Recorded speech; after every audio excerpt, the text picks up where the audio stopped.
a story about a hunter who wants to catch a monkey. And so he's put a nut inside a hollow inside a tree, and the monkey comes in and it reaches its hand and it grabs it. But now that it's holding the thing, when it tries to pull its hand out, it's too big and it gets stuck in the little hole that he's left. And the monkey doesn't let go of the treat. It's trying to pull it out, and because his hand is stuck, the hunter can run up and grab the monkey and put a leash on it and capture the monkey. And in some way, we are very similar to this, that very often we don't want to give up the possibility of multiplicity, of other things that we want to do, the myriad possibilities in our life. And so we try to pull it out, but then it doesn't actually work. We don't actually get it. So the irony is that focusing, doing things one at a time, doing things slowly, doing things deliberately, actually has the opposite effect, that you get to do more things, that you get to achieve more things.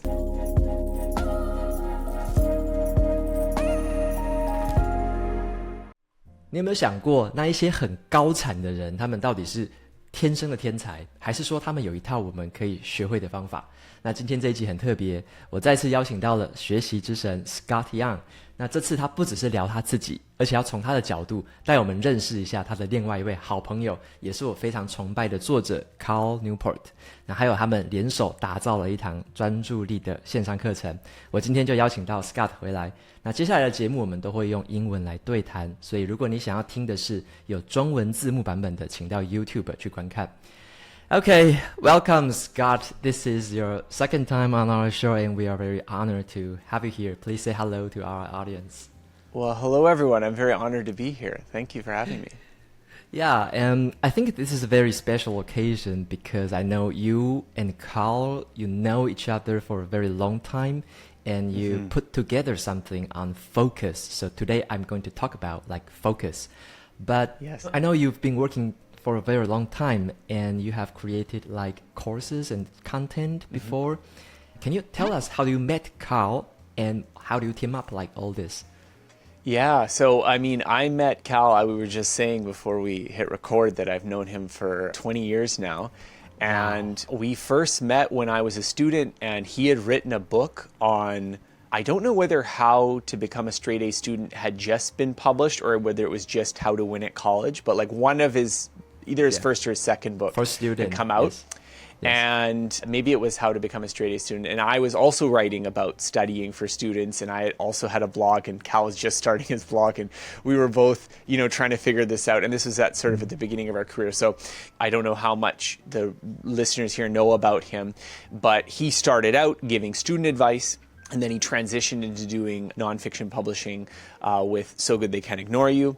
That led to a collaboration. We worked together on a course that was sort of built on kind of that idea plus some of my own learning experiences. And then he's been probably most famous for deep work, which was his argument that being able to focus and concentrate is not only a skill that's becoming rarer with our distractions and our work environments and so many forces working against us, but is ironically becoming more potent, more powerful. And so Life of Focus was built after deep work and another book he wrote, Digital Minimalism, and my book, Ultra Learning, came out, and we wanted to create a kind of training program to help people cultivate this very powerful skill. So like your path is somehow parallel that I don't know before, that you parallel. And so many things come up right now in my mind that I know you've been knowing Carl for so long. How does it feel like when you work with him, when you talk with him? How does it feel like, and how is he actually doing the deep work he preaches? Yeah, definitely. I mean, I think this was something that, so his Cal's sort of origin story for deep work is when he was at MIT. So he was doing his, I think this was after his PhD, so he was doing his postdoc. So before he got his tenure track position at Georgetown University, he was at MIT, and they have a famed like kind of theory lab, which is like, you know, kind of, maybe this reference is going to apply in China, but there's a movie, Good Will Hunting, where Matt Damon is like solving math proofs at MIT on the board. It's kind of like that, where it's really smart people just like staring at a chalkboard for hours trying to work through some difficult proof. And he was remarking on how, you know, some of these professors could just be like staring at the board, like kind of uninterrupted for like an hour, just totally in their own head, just sort of working through this proof. And how this was just a skill that you don't see as often, that so much of our workplace now is dominated by what he calls this sort of hyperactive hive mind, where it's all these emails back and forth and all these sort of appearance of busyness, but not actually important work being done. So certainly I think if you look at Cal's phenomenal productivity, you were just talking about how he's published 8 books. He's a tenured professor. He's done computer science research. He's done a lot of things. Now he writes columns for the New Yorker, which is a very prestigious American magazine. I definitely think it's hard to describe his success in any way other than relying on this ability to focus when he's able to focus. Although certainly now I would probably reflect back that he misses a little bit maybe some of his days, those early days, because now he's a little bit more of an important figure. There's many more demands on his time. So deep work has also become more important for him too, probably because of all the things that go along with being a successful author and a computer science professor and having 3 kids and these kinds of things as well. Wow, so I'm so curious that I have to ask one question that because he's doing deep work and you are a master in focus, right? And I think Carl is a master in focus. So I wonder whether you are difficult to reach him because he has a book that said A World Without Email. And he has also deep work. So how can you find him? How can you reach him? What kind of it's maybe he wouldn't like me saying this, but it's actually funny you say this because I actually had to send him a message because he had missed one of my emails just today. So, I think this is one of those things that is sort of a trade-off, but Cal has very much prioritized doing this sort of high quality work, and I think it shows. He's written a lot of great books. He's done a lot of phenomenal things, despite being very busy, despite having a lot of responsibilities. And I think for a lot of people, certainly even myself, to try to keep up with all of that would have been very difficult if you are not investing in some kind of system to constrain your time. So I'm happy to go into some of the things that Cal's written about and certainly some of the stuff we've worked to together in Life of Focus. But I definitely think that this ability to sit down, concentrate, pull away all the distractions, do difficult, challenging work. This is something that's only become more valuable. And it's unfortunate, but our working environments, our digital device environments definitely make it harder than it maybe used to be to do these kinds of things. Like Scott, you are also very productive, and Carl is also productive. Many people maybe wondered, wow, you too, you are a genius like this. You are talented of doing this, and you can focus because you have that focus talent. So I know you have this term that you said, if you can focus on one thing very deeply, it sounds like you look like a superpower. And it is also something that you can train for, you can learn from. You can learn to build the skill. How's your take on this? Because some people, they think they don't have superpower, they don't have this focus. And how can they learn from you to build up this skill?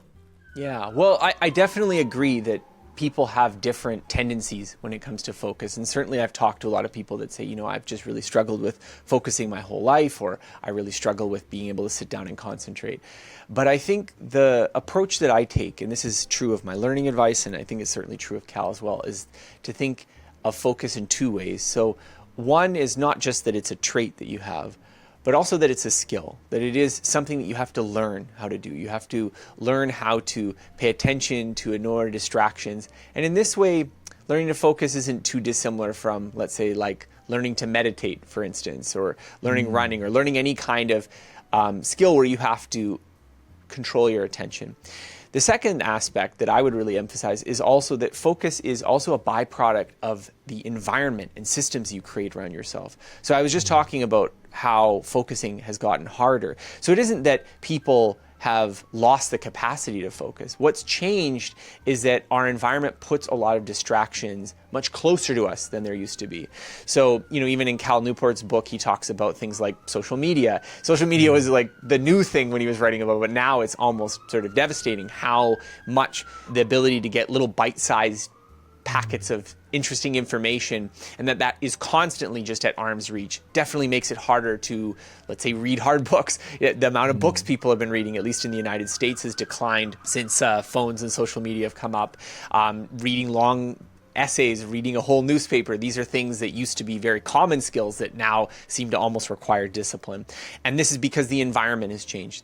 And so if you can change the environment, if you can create a little bubble for yourself that allows you to sort of have this somewhat antiquated environment of focus, and if you can train yourself through practicing the skill of focus, just the same way that you might lift weights, that you might train yourself on brief sessions so that you can increase your stamina, then you can cultivate a little bubble of focus in your own life that is very powerful, even if maybe the trait of focus, even the thing that you were born with or your innate capacity is not particularly strong or is not the best in the world. So this isn't just about discipline, it's a skill, and it's about creating the environmental supports that allow this to actually take place.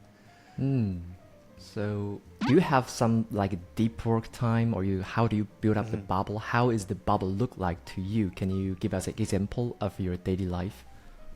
Yeah, so I think there's lots of different ways you can do it. And one of the things that, we try to talk about in this course is that different approaches will be suitable for different types of people and situations. One of the most common that we find is the best, if you're able to do it, is to set up ritualized deep work hours. So you have certain hours of your working day where you don't have email, you don't have your phone with you, ideally. Even better if you're able to go to a place that maybe doesn't have internet so that you don't have those distractions, and then you do the deep work that you need to do. Now, depending on the kind of work you do, you may need to have access to internet, you may need to even have access to, let's say, email, because you have to be able to check in on tasks and this kind of stuff. But you basically set up the environment so that you're unlikely as possible to go down those rabbit holes. And then you focus. So you sort of set the intention that, okay, let's say you're starting work at 9 a.m. You set 9 a.m. and then I'm going to do a deep work session for, it could be 90 minutes, it could be for 3 hours, it could even be for half an hour if you feel like you're not there yet. And you just focus on a particular task, you set a particular goal, concrete intention, and you work on that task till you're done. And you try to get in some of these deep work hours, and then you measure it over time to see that you're making progress, just the way that you would if you were learning to run, for instance. You start running and maybe you can make it around the block, and then if you keep running, you can start running miles, and then maybe at some point you're even running a marathon. So it's a similar kind of process of creating the environment and then training the skill. And so for me, I have gone through many different phases of working on deep work. It depends on the project I'm doing, but very frequently one of my habits that I'll rely upon is, as soon as I start work, doing the deep work first, and then saving, doing the email, getting caught up with that kind of stuff for a little bit before lunchtime when you're starting to be a bit fatigued. Then you can switch into those things and work on it. And that's worked really well. That's worked well for me doing learning projects, writing my books, and making courses like this one, for instance. I wanted to pull out a realistic problem that some of our work, maybe it's related to the information inside the email, because some information, some attachment file, they are inside the email. So maybe you need to pull from them, you need those information, so you have to switch between the windows, switch between the context. So what if you are doing some work that is related to the information of the email? How would you do, or how would you prepare for that?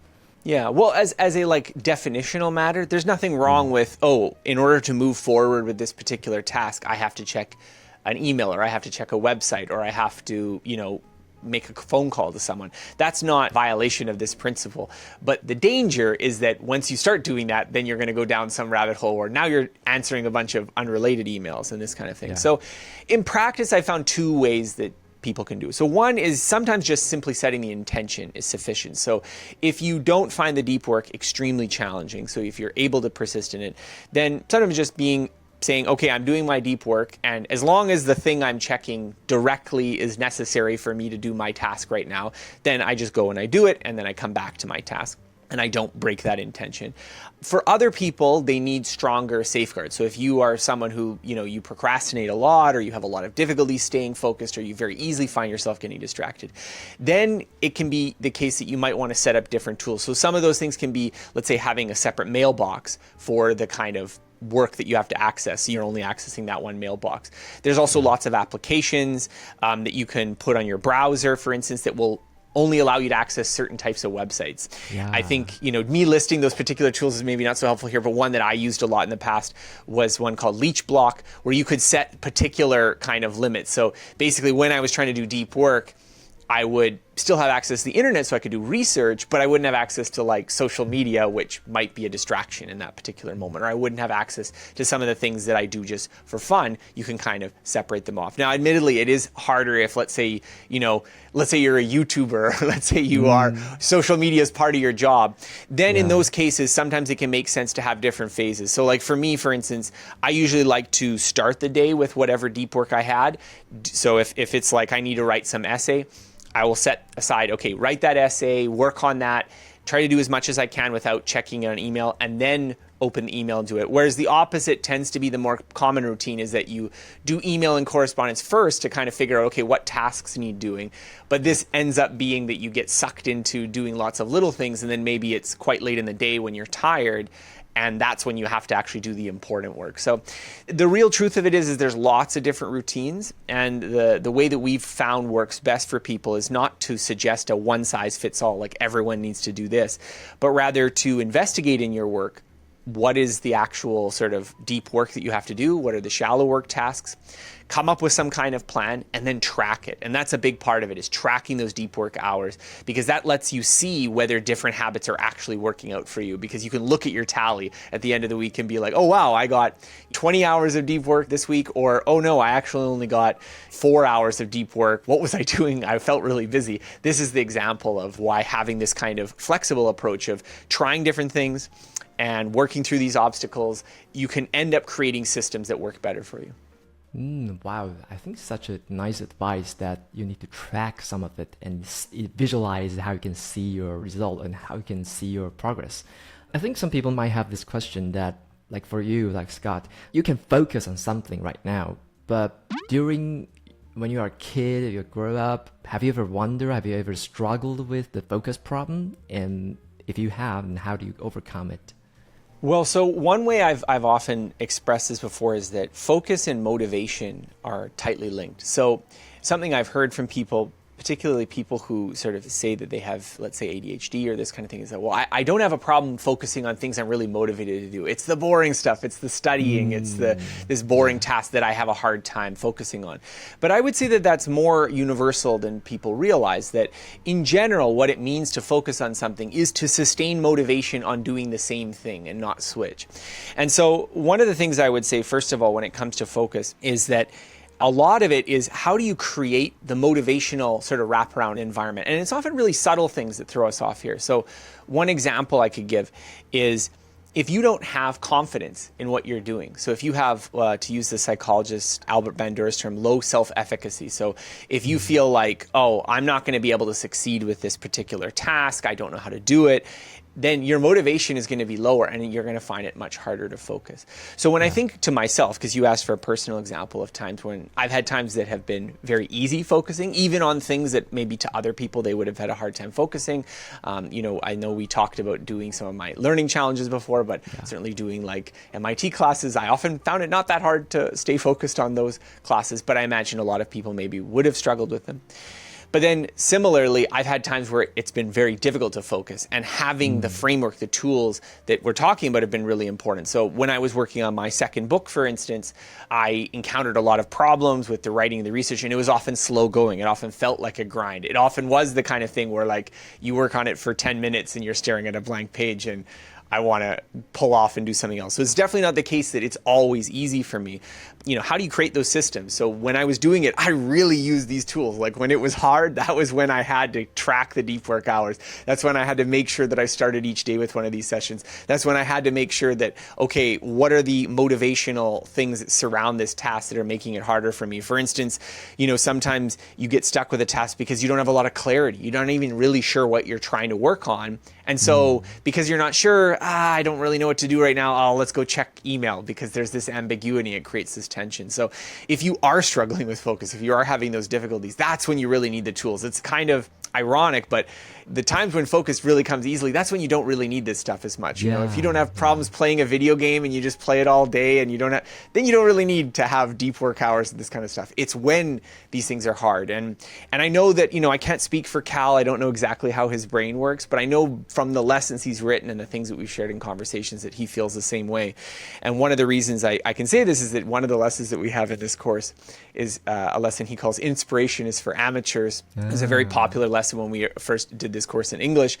And it was popular because, for him, he talks about how, as a writer, a lot of writers come up to him and he's like, well, I want to write, but I sat there and it was just so hard. Like, I'm just staring and I can't figure out, and I'm not sure what I should be writing. I'm not sure how to start this thing. And his approach was like, that's what writing is. Writing is this struggle to figure out what you want to say. Only occasionally is it this nice, easy process where it just flows out easily. It is this hard thing that has to come out and you have to struggle with it. And so I think that Cal also understands this, and he understands the role that working hard on something that doesn't always yield immediate progress is a big part of his work as well. So I think this is something that applies to both of us. And that's been why we've been so interested in making these tools and understanding the psychology of this, because these are also problems that affect us as well. So in a certain moment, the right tool, the right method will kick in and help you to get over with some challenge, some difficulties. And I also want to ask something from your course. I think there is a unit that you says, stop overthinking and just start. No, I think it is someone else who says, stop thinking and just start. But in your courses, you say that you have to plan first. You have to slow down a little bit at the start. When after you plan, you go start. So how's the difference between these two? Maybe this is situational or for different context? Well, I mean, obviously it depends on the particular context. There's definitely times where we're procrastinating and we're not doing things and we need to get going with them. But I think something that I've shared in multiple lessons with Cal in teaching over the years is that a lot of us think the idea is just to mindlessly rush into things rather than to try to deeply understand what we're doing and make the right approach. So in one of our other programs that we have, which hopefully will come to Pressplay or to Taiwan market at some point, we talk about how you build career skills. This is a course we have called Top Performer.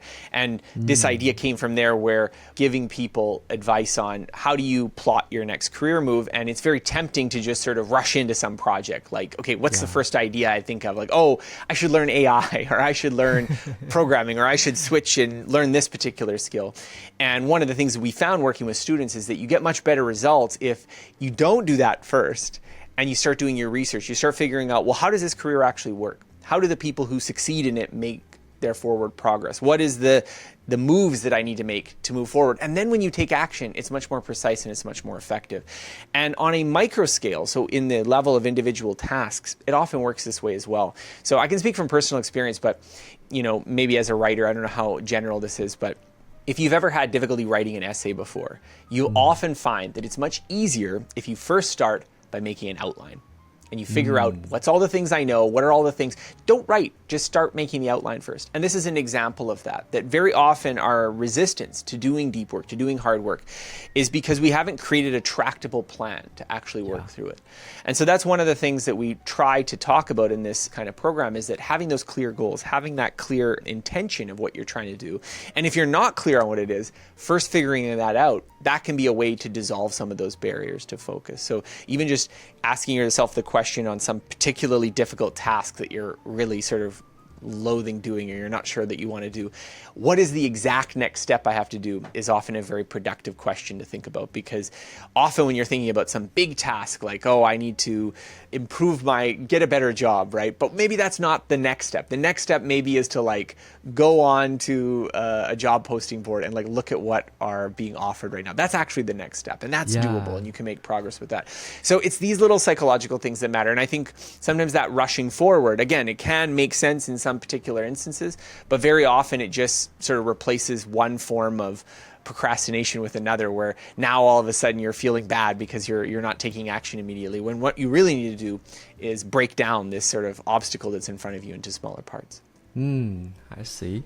So maybe right now we can use AI to help us to clarify the intention, to clarify the next step, I think. Yeah. And another question I'm curious about, because last time you talked with us and you shared that you have a learning language challenge, and you learn 4 languages in 1 year. So I'm just curious, it sounds like multitasking to me, like you're doing simultaneously, you're doing so many tasks. But you also say that focus on one thing only. But how does it come together? How can you learn 4 languages in a year and you also say focus on one thing only? Yeah, well, I think for starters, I wasn't learning four at the same time, right? We did do them in order. So that's one way to resolve this discrepancy, is that you can do multiple things if you focus on them one at a time. And I think this is a little bit, I don't know if you've ever heard this story before, but there's a story about a hunter who wants to catch a monkey. And so he's put a nut or an apple or a piece of fruit inside a hollow, inside a tree. And the monkey comes in and it reaches its hand and it grabs it. But now that it's holding the thing, when it tries to pull its hand out, it's too big and it gets stuck in the little hole that he's left. And the monkey, because the monkey's not very smart, doesn't let go of the treat. It's trying to pull it out. And because its hand is stuck, the hunter can run up and grab the monkey and put a leash on it and capture the monkey. And in some way, we are very similar to this, that very often we don't want to give up the possibility of multiplicity, of other things that we want to do, the myriad possibilities in our life. And so we try to pull it out, but then it doesn't actually work. We don't actually get it. So the irony is that focusing, doing things one at a time, doing things slowly, doing things deliberately, actually has the opposite effect, that you get to do more things, that you get to achieve more things. I think Cal is probably the best case in point, that, you know, he is focused, he is doing a very limited number of things, but as you mentioned, he's also written 8 books. You don't write 8 books if you are not able to focus on it. And similarly, you can't learn any languages if you don't focus on one of them long enough to at least make the point where you can, you know, actually use it in some meaningful way, have some conversation, have some interactions with it. And so I think there is this duality here to focus, that often the way to achieve a sort of pluralistic life, not single-minded, but that you want to have lots of different experiences, lots of different accomplishments, is ironically to be able to cultivate this ability to focus in the moment, so that right now you're just learning Spanish, or right now you're just working on programming, or just this one project that's important. And maybe that project only lasts you a month or 3 months or even just a couple of years. In the span of your whole life, that's nothing. But for that particular moment, it requires a lot of patience. It requires, you know, letting go of that tempting idea that we're going to have everything all at once. But sort of ironically, you end up getting it in the long run. Like less is more. I think they're saying less is more. Yeah. So I also noticed that you and Carl, you work together to produce this course, and I think it's been a very long time in English, but now you're going to bring this course into Chinese to Pressplay. So how does it happen? Isn't another challenge that you have to present in a way that, like with Taiwanese, we can understand? Or do you have any customization for us, or some special design for us? Well, I know the team at Pressplay has been doing a lot of work, so I can't say specifically all the little changes that they made to apply to the Taiwanese market. But one thing I can say from interacting with many students, including many people from Taiwan, is that these problems are universal. It would be one thing if this was just like purely an American problem and there was some American solution to it, or purely a European problem or a Western problem. But the truth is that the forces that have changed how our work works, how our sort of leisure time happens, these things are pretty globalized. And so, you know, I know that Facebook is popular in Taiwan. This is an American company. These are American innovations that are applying there just as well. And so a lot of these sorts of solutions are going to be the same too. So I think that there is a real universality to it. And so what I'm really excited about is not so much that the ideas are going to be radically different for a different audience, although certainly, you know, there's going to be some little adaptations for small things, but that I'm glad that we can adapt it and break through some of the language barriers, so that hopefully this can reach an audience that maybe wouldn't have been as comfortable taking the course in English as we have before. So I'm really excited, honestly. I think that Pressplay's done an amazing job, both with my previous course and also with this one, in adapting it and hopefully bringing it to this new audience. Yeah, and I think we are very lucky, because in English version, you have so many iteration and optimization of the course. So now we get the Chinese version should be the like the final draft, or the very, very fine crafted one. Yeah, so we got to be the guinea pigs. So you're getting the finished version here. yes. So I think we are lucky. And can you tell us more about your course? How do you design it, and maybe how many chapters or how many parts in it? Yeah. So one of the things that we noticed, and this course was originally inspired from many interactions we had from reading Cal and my books. So Cal's books that principally inspired this course were deep work and digital minimalism. So deep work is the idea that you can kind of divide work into deep and shallow work. Deep being the stuff that's really valuable, productive, requires skill and concentration. And shallow work is sort of the administrative overhead, the emails, the communications, the meetings you have to go to. It's not your job for most people, but it's something you need to do in order to get the really important stuff done that is usually deep. And then Digital Minimalism was his book that was talking about how do we sort of free ourselves from being addicted to social media, from being on our phones all the time, for having this kind of unreflective digital device usage, which keeps us from doing deeper activities in our personal life, like having hobbies and playing sports and having deeper friendships and doing these sorts of activities that I talk about too, like learning languages and things like this. How do you actually cultivate the focus for doing those sorts of things?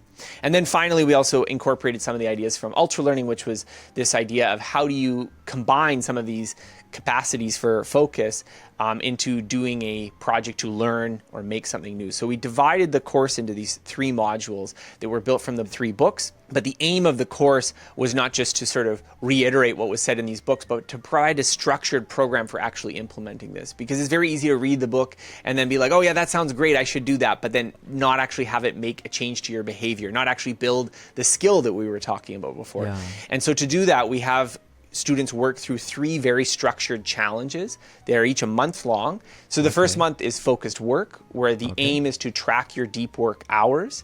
And in particular, to figure out what is the ideal deep to shallow work ratio for your job and your profession. And so we guide students through a process of trying to identify what that is, and it is different for different professions.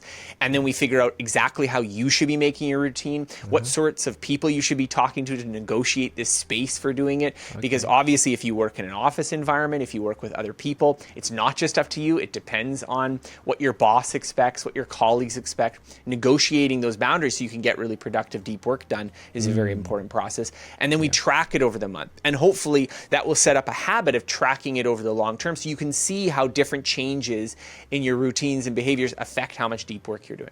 The second month is based on digital minimalism, and the idea is we're going to do a digital declutter, where for a month you sort of drastically curtail all of your optional digital device usage. So you basically get a chance to see what it would be like to have more focus in your leisure time. And then after you're done, you're consciously adding back things in that you've decided after this period of away from it have value. And so this is a whole meditation this month on figuring out exactly which sorts of things are valuable. And I can speak to a lot of the specific insights that I got from doing this process when we first made the course, but it's often by redesigning things slightly, you can get most of the value from the things that you care about without having this feeling of just, I'm wasting all my time on my phone, or I'm just wasting all my time on social media, and I'd like to read books and do cool things with my spare time, but I'm not actually doing it. And then finally, we have guide you through building a sort of focused learning and creative project. And so this is sort of a little bit inspired by ultra learning. So kind of ending things off with a little mini ultra learning project of your own design to apply some of this extra time and attention that you've cultivated from work in your personal life towards something that's important and meaningful for you. Sounds like a 3 bestseller book, like all in one course, and teach you how to implement it and to make it real life for you. So I have to say I'm a big advocate for these 3 books, because these 3 books just helped me so much. And I think probably 80% of my daily ritual right now, or daily routine right now, is shaped by 3 books. One, Ultra Learning, Deep Work, and Digital Minimalism. I also made a digital minimalism template for my audience to download, and they loved it because I used that template to just sort it out and do things like, Scott, you just said that, like how to remove things first, and then experience for a while, and then add things back, and I know what is important for me. So I think I should do this practice maybe next month to do it again to try to sort things out. I think it is very, very helpful. It's funny you say that because we've obviously, this course originated around 2020. That's when we did the first session, sort of right in the heart of the pandemic, when a lot of people were like trying to figure out focus now that they're having to work from home and all of this kind of stuff. And one of the things that really took me aback when we first offered this course, because we knew that taking the course and doing these challenges and going through the actual actions made such a difference, and the structure of the program would help. But one of the things that really surprised us was how many people took the course like 3, 4, 5 times. So they would do it, and then like a year later they would revisit it and do it again, because a lot of these habits, it is like learning to run. It is like learning skill, like playing the piano. It's like doing the scales. You know, it's these basic drills that build into your brain a kind of new way of operating. And that's very different from just getting information. Like I can list all the principles of psychology, like variable reinforcement schedules and why this particular, you know, different theories of effort and how what's going on in neural circuitry. Like we do talk about a lot of that stuff. But if it's just at the level of information, it doesn't necessarily sink into behavior. You know all this stuff, and then you go on, you're just still doing the exact same thing on your phone. You're still doing the same kind of ineffective work habits that leave you feeling exhausted, but not actually accomplishing that much. So it was real joy for us to be able to see, you know, people like, I'm doing my 5th iteration of this, and like each time going a little bit deeper, each time getting a little bit more out of it. Yeah, that's what I expected as well, because you can do it like every year, every 2 years, you can do that routine again, or you can follow this course, so it can reuse every year maybe. Yeah. I wonder one thing, if the student, they are going to learn from you and to implement this kind of method, do they have to learn a lot of like software, like some tool, like some any other thing, or they just bring some notebook, paper notebook, and with a pen? So how does it like tool related, or how does it like, it depends on certain tool? Yeah, I mean, definitely if you are a real tech kind of person, there's tons of ways you can geek out. There's so many tools now that have been made for like hyper optimizing. You can restrict certain apps, and I know there's tools that you can like tap your phone and it will like lock it until you tap it again. And we talk about some of those things in the course, but the bare truth of it is that this is an ancient skill. This is an old skill. This is not a new skill. In some ways, it's something we've become bad at recently. It's something that technology has made worse. This is reclaiming this sort of ancient art of focus. And so if you want to ask, like, how do you do the deep work tracking? Yes, you need to have a little bit of understanding of the theory and implementation, but basically you can do it with a piece of paper. I know that Cal himself, one of the very early ways that he would do it was just with a tally. So he would just literally make marks for each hour of deep work he did per week.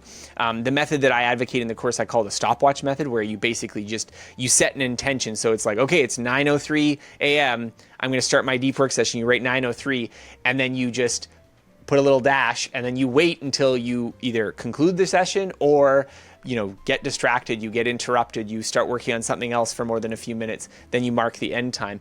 And that actually serves as like this remarkable focusing device, because as soon as you set that intention, okay, now I'm doing deep work, now you know you're breaking that intention once you go and you do a bunch of shallow work, or you know, surf around on social media or use the internet for things that are not directly related to the particular task you have at hand.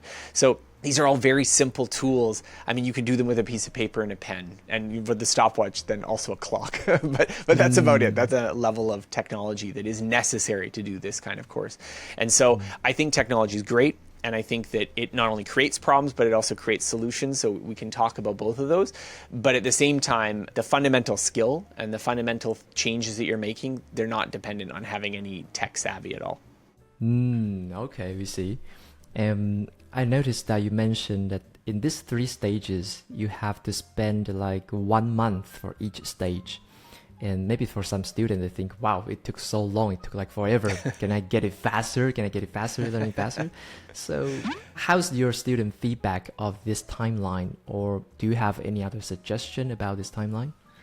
Well, I think the right way to think about it is that the actual demands of doing the course, in terms of watching the videos, in doing the worksheets, of participating in the challenge, is not excessive. So if you're thinking about a normal course where it's like, you know, let's say you enroll in a semester-long course at a university, and maybe you're spending hours and hours per week on that course material, and then you have some exam at the end and you're done. This is not like that. This is different because it's changing the flavor of the things you were already doing, right? So it's not really adding a ton of time. There's a little bit of lessons, but there's not adding a ton of time to your schedule.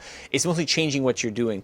And that does require the time. So the 3-month course, when we first did it, we were a little bit unsure because it was a long course. I've since done a year-long course, and now even 3 months seems short to me. But the thing I've learned from doing these longer courses is that the longer length of time really makes a difference. So that it's when you actually set the intention that for this entire month, I'm going to be tracking my deep work time and time again, then that is when you start building the repetitions. That's when you start noticing the pattern. So once you're done that whole month, then you start to really notice things you couldn't have noticed if you had only done it for like a day or 2 days. Or worse, what a lot of courses happen that you just read about it. And yeah, of course you can read about it, but it's not actually necessarily making that change to your habits, to your behavior, which takes longer. I think in English version, there are so many students that take this course and have some good result.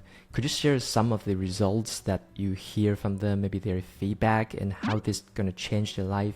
What's the biggest, most impressive thing you've ever heard?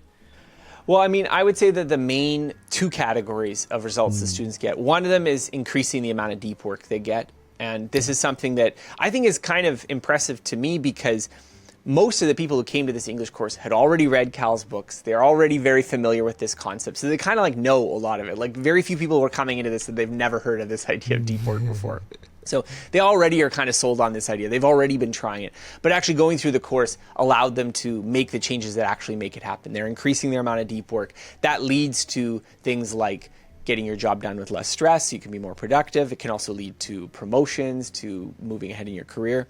The other area where I feel like people often make really big changes is in changing their relationship to social media, to entertainment, and in a way that's different from how a lot of people think. I think a lot of people struggle with this dilemma that they have, where on the one hand, they feel like I'm wasting too much time on sort of stuff that isn't really that valuable. So, shows I don't even really like on TV, dramas that aren't really that entertaining, video games that I'm wasting all this time on this.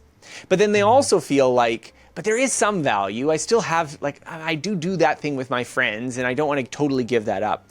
And one of the things that I think is very clarifying for going through this process too is that it's not just about here's how to eliminate all the fun things from your life and then live this sort of monastic life of discipline.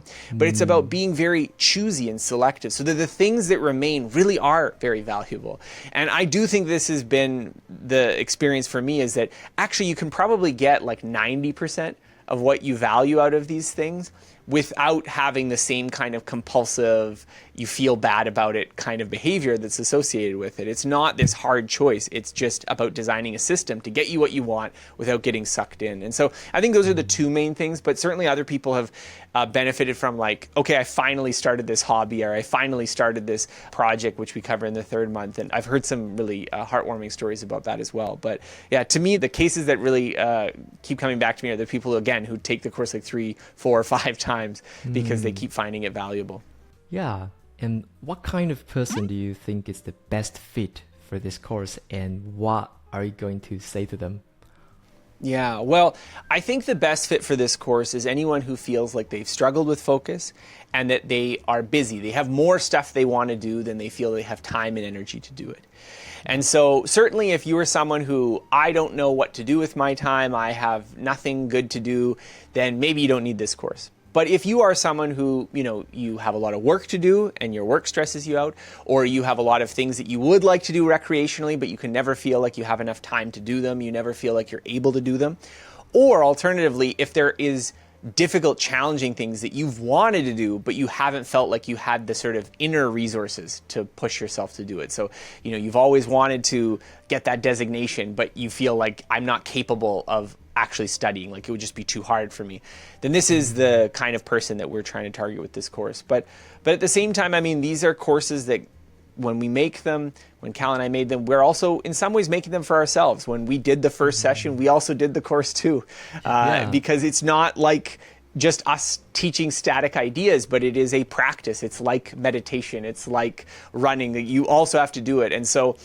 even for me, even teaching the course, I found going through it the first time was clarifying. You find little things you didn't notice before, and you make changes and improvements. And so in some ways, I also made the course for myself. This was also to clarify what I want to focus on in my work and in my personal life. Wow, thank you so much, Scott, for sharing us about this course, about how you work with Carl and how does it look like. So it's so refreshing to me. Thank you very much. And I will put the link of the course into the description box. And if everyone who's interested in this course, please check out the description box. And thank you again, Scott, for visiting us. And let's say goodbye to our audience. See you. Thank you. See you.